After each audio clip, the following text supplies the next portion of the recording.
안녕하십니까. 용수령의 얼씨구 오디오 방송입니다. 오늘은 금의환향, 기사회생, 기호지세라는 재미진 고사성어를 주제로 방송을 시작하겠습니다. 저는 용용드래곤 용수령입니다.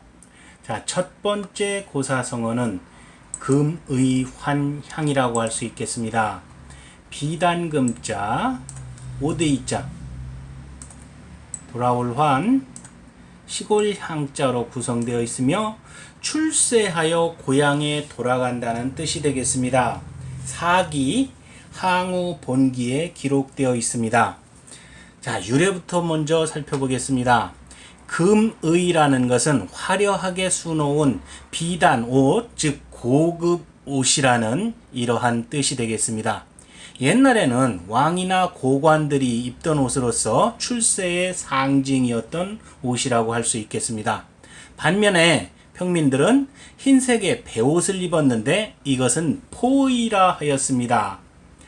즉 비단 옷을 입고 고향에 돌아간다는 뜻으로서 출세하여 고향을 찾는 것을 뜻한다 할 수 있겠습니다. 이 말이 생긴 유래를 한번 살펴보겠습니다. 초나라와 한나라의 전쟁이 한창일 때의 이야기입니다. 초나라에는 유방이 있고 한나라에는 항우가 있습니다. 자, 유방이 먼저 진나라의 도읍인 함양을 차지하자 화가 난 항우가 대군을 몰고 홍문까지 진격합니다. 이때 유방은 장량과 범증의 건의로 순순히 항우에게 함양을 양보해버립니다. 함양에 입성한 항우는 유방과는 대조적으로 아방궁을 불태우는가 하면 궁중의 금은보화를 마구 약탈하고 궁녀들을 겁탈했으며 시황제 진시황의 묘까지 파헤쳤습니다. 항우는 스스로 망쳐놓은 함양이 마음에 들지 않아 고향인 팽성에 도읍을 정하려 하였습니다. 신하들은 항우가 예로부터 패왕의 땅이었던 함양을 버리고 보잘것없는 팽성으로 도읍을 옮기겠다고 하자 모두 할 말을 잃었습니다. 이때 간의 대부인 한생이 간언을 하지만 항우는 오히려 화를 내면서 이렇게 말하였습니다.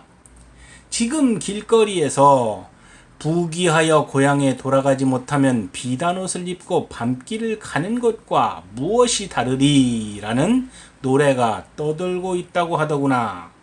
이건 바로 나를 두고 하는 말이야. 그러니 어서 길이를 택하여 전도하도록 하라. 그래도 한생이 간언을 그치지 않자 항우는 그를 기름이 끓는 가마솥에 넣어 죽이고 맙니다. 참 옛날에는 대단합니다. 불에 태워 죽이고 가마솥에 끓여 죽이고 아주 대단한 것이라고 할 수 있겠습니다. 하지만 이 노래는 항우가 천하의 요새인 함양에 있는 한 유방이 승리할 수 없으므로 항우를 함양에서 내쫓기 위해서 장량이 퍼뜨린 것이라고 할 수 있습니다. 그렇지 않아도 함양을 싫어했던 항우는 그 노래가 하늘의 뜻이라고 오판하여 마침내 팽성으로 천도하게 됩니다. 결국 항우는 함양을 차지한 유방에게 해하에서 크게 패함으로써 천하를 넘겨주고 맙니다. 참으로 애통한 일입니다. 금의 환향으로 자신의 공덕을 고향 사람들에게 널리 알리기는 하였지만 결과적으로 천하를 잃고 말았다는 데서 금의 환향이라는 아주 씁쓸한 항우에게는 아주 씁쓸한 고사성어가 생긴 것이라고 할 수 있겠습니다. 자, 그림을 보면서 한번 되새겨 보도록 하겠습니다.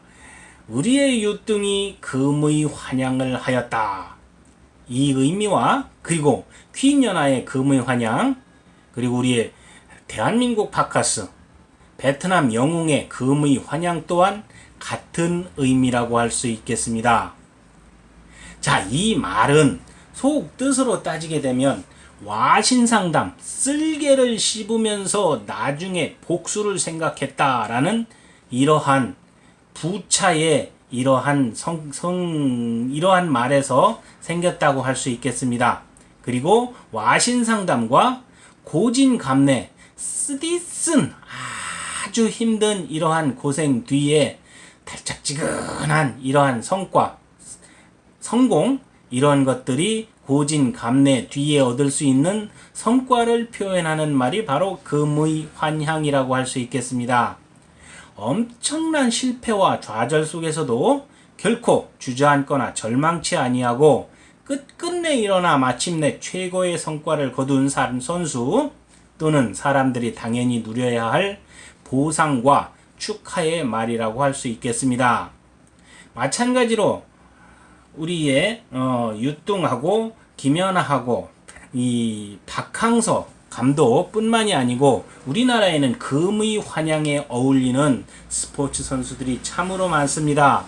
박찬호, 박세리, 박지성, 박성현, 박항서 등, 그리고 손흥민과 방탄소년단도 여기에 아마 낄 수 있다고 할 수 있겠습니다. 이러한 모든 사람들이 고생 끝에 낙이 온다, 이런 식으로 해서 성공을 하여 고국으로 돌아오게 되면 이렇게 금의환향하였다, 이런 말을 사용할 수 있다고 할 수 있겠습니다. 자, 두 번째 고사성어로 넘어가겠습니다. 기사휘생이 되겠습니다. 일어날 기, 죽을 사, 돌아올 회, 날생자로 구성되어 있습니다. 역경을 이기고 재기한다는 뜻으로서 여시, 춘추, 변로편과 사기, 편작, 창공열전에 기록되어 있습니다. 자, 죽은 사람을 살린다는 말로 의술이 뛰어나다는 것을 의미하기도 하고, 지금은 뜻이 조금 변하여 역경을 이기고 재기한다는 것을 이르는 말이기도 합니다. 유래를 한번 살펴보겠습니다. 진나라 재상 여부리가 시켜서 편록한 여시, 춘추, 변루편에 노나라 사람 공손작이 나는 죽은 사람을 살릴 수 있다, 사람들이 죽은 사람을 살릴 수 있다 하여 사람들이 방법을 물어보니 나는 반신불수를 고칠 수 있다, 반신불수를 고치는 약을 배로 늘리면 그것으로 죽은 사람을 살릴 것이다 라고 하였다 하였습니다. 여기서 기사회생이라는 말이 유래되었으며, 이 말은 우리 주위에서도 자주 인용되는 말이기도 합니다. 진어린, 즉 편작이라고 통칭되는 이러한 사람이 있었습니다. 옛날 중국에 아주 유명한 명의가 두 명이 있었습니다. 바로 화타와 편작이라고 할 수 있습니다. 진월이는 바로 편작의 본명이기도 합니다. 우리나라에는 마찬가지로 동의보감을 저술한 허준이 우리나라의 명의가 되겠습니다. 어쨌든 진월이는 의술로서 명성을 얻게 되자 천하를 돌아다니며 백성들의 많은 병을 치료해 주었습니다. 그런데 어느 날 멀쩡하던 태자가, 임금의 아들이 새벽녘에 갑자기 죽었답니다. 그는 이상하게 여겨서 궁에 들어가 살펴보기를 청하였다 합니다. 왕은 사람을 보내어 편작이라 불리는 이 의원을 들게 하였습니다. 편작은 태자의 상태를 물은 후 곧 그를 검사합니다. 그런데 태자는 정말로 죽은 것이 아니라 잠시 기절한 것뿐이었다 합니다. 진화질은 태자를 구할 수 있다고 말하고 태자의 몸에 몇 개의 침을 놓았습니다. 잠시 후 태자가 깨어나자 진월인 즉 편작은 다른 방법으로 태자를 치료해주고 처방문을 써주었습니다. 그의 처방대로 치료하자 태자는 한 달이 못 뛰어 건강을 회복하였다 합니다. 이러한 소식이 전해지자 편작의 명성은 더욱 높아졌으며 사람들은 그를 일러 죽은 사람도 다시 살려낼 수 있다고 칭송하였다 합니다. 그러나 편작은 겸손하게 대답합니다. 나는 죽은 사람을 살려낼 수 없습니다. 이는 그가 정말로 죽은 게 아니라 살아있었던 것이므로 저는 단지 그로 하여금 일어나게 하만 했을 뿐입니다 라고 이렇게 대답합니다. 자, 그림을 보면서 한번 다시 되돌아보도록 하겠습니다. 고사목에서 줄기가 기사회생해요. 다시 나무가 나고 있습니다. 이런 거의 죽어버린 이러한 나무에서 새싹이 올라와서 줄기를 이룬다는 것은 아주 대단한 기사회생의 예라고 할 수 있겠습니다.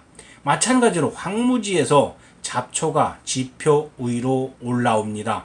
얼마나 대단한 끈끈한 생명력이라고 할 수 있겠습니까? 그리고 또 하나 요 맨 우측에 있는 이미지는 춘추시대 전설적 명의인 화타와 쌍벽을 이루는 이러한 편작의 이미지라고 할 수 있겠습니다. 그리고 기사회생은 언젠가는 살아날 것이라는 희망을 품고 있는 말이라고 해석할 수 있겠습니다. 그러므로 명심하시라. 절대 좌절 금지. 7전8기 오뚜기 정신으로 무장되어 있다면 어떠한 어려움이 있더라도 항상 기사회생이 내가 남이가 하면서 친구가 되어줄 것이라 할 수 있습니다. 반드시 그렇다고 할 수 있습니다. 좌절과 절망은 기사회생이 가장 싫어하는 철천지 원수이기 때문입니다. 이 말은 기사회생은 백절불굴 그리고 임전무태의 정신이라고 할 수 있으며 이러한 백절불굴과 임전무태의 정신은 기사회생의 베스트 프렌드라고도 할 수 있겠습니다. 마지막으로 오늘의 세 번째 고사성어인 기호지세에 대해서 살펴보도록 하겠습니다. 자, 말탈 기자, 범호자, 갈지자, 권세권자로 이루어져 있습니다. 호랑이 등에 올라탄 형세라는 뜻으로서 아주 위험한 상황을 표현하고 있습니다. 자, 도중에 그만두거나 물러설 수 없는 이러한 내친 형세를 나타낸 것이기도 합니다. 유래를 한번 살펴보도록 하겠습니다. 수나라 문제 양견의 아내인 독고 황후가 남편을 격려하여 왕위를 차지하게 하는 말 가운데서 비롯된 것이라고 할 수 있겠습니다. 남북조 시대 말엽인 581년 북조 최후의 왕조인 북주의 선제가 죽자 재상 양견은 즉시 입궐하여 국사를 총괄합니다.